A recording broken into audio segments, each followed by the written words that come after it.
The night crept in without warning, as all things do that shift reality forever. Hongjoong felt it long before understanding it, a faint resistance in the air, as if the world pushed back against their simple motion forward. Not exhaustion, not intuition, the quiet certainty that something fundamental was about to halt. In his pocket, the compass rested, as it had for years. Before the stages, before the lights, before dreams were mapped out. He no longer used it for directions. It was a reminder to keep going, never to lose true north, especially when no one else remembered where north was meant to be. On that night, he fished it out on instinct. The needle wasn't moving. Not a tremble, not a twitch, just frozen midpoint, as if the world had stopped spinning on its axis. Is yours dead too? Seonghwa asked from further down the corridor. His hand held an identical compass. Neither recalled when they had acquired them, nor why there were two. Some facts felt older than memory. The rehearsal building was nearly deserted. Most main lights had already snapped off. Yet a corridor glowed at the back, a hall missing from all their plans.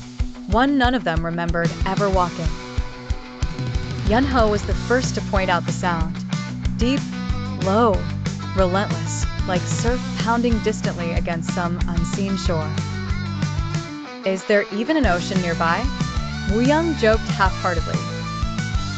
There was no sea. Not here, not for miles and miles.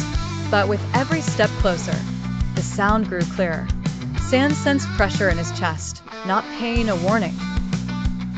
Yosang moved with his brow knit, as if chasing the edges of a thought that kept dissolving before taking form. Jonggo brought up the rear, silent and observant, noticing every odd detail the others skipped. The digital clock above the door showed 23:59. It did not change, not for a full minute.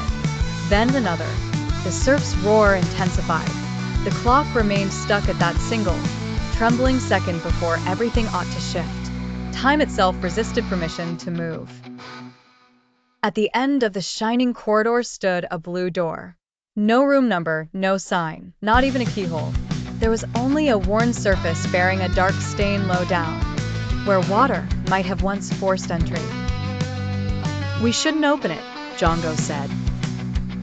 No one questioned why. They all knew, but not opening it had its own cost, slower, less merciful. Hongjoong pressed, and the door surrendered. The room beyond was wide and empty, ice cold. 8 chairs in a circle. A low table at the center. Resting there, an antique compass, a massive one, spun lazily, as if searching for what could not be found. No windows, yet the sound of the sea became deafening here. When the door latched behind them, the click was absolute. The central compass stopped mid-turn. The needle pointed directly at Hongjoong. The air thickened, hard to pull into their lungs. The space was charged with memories not quite their own. Shards of nights long gone, decisions dodged, words deliberately unspoken. Woo-young staggered down to his knees, one hand at his temple. We've been here before. I'm sure this happened already. Yosang's voice broke the growing silence.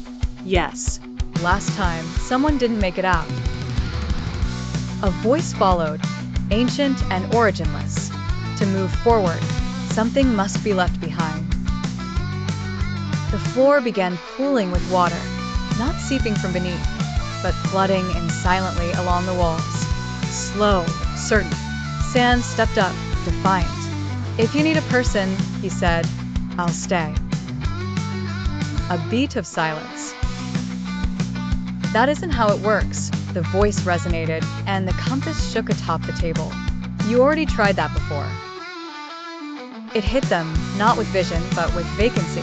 They all recognized the gap at once, a feeling that the group had always been altered, that some vital piece was missing, and had been all along. Stepping forward, Seonghwa said what no one else could. It's not a body it wants a choice. Jonggo nodded. We chose to run, last time.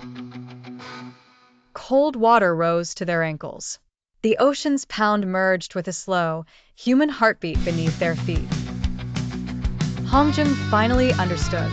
The compass searched not for destination, but for a silent sacrifice, something essential and invisible. "No one stays behind," he whispered, "but something of us does." So, one by one, the 8 came to the table. There were no objects to surrender this time. Each relinquished something within, a doubt, a fear, a sleepless ambition, some nameless guilt. With each token lost, the compass spun faster. The water receded a little more. When the last fragment was offered, the clock outside jumped ahead.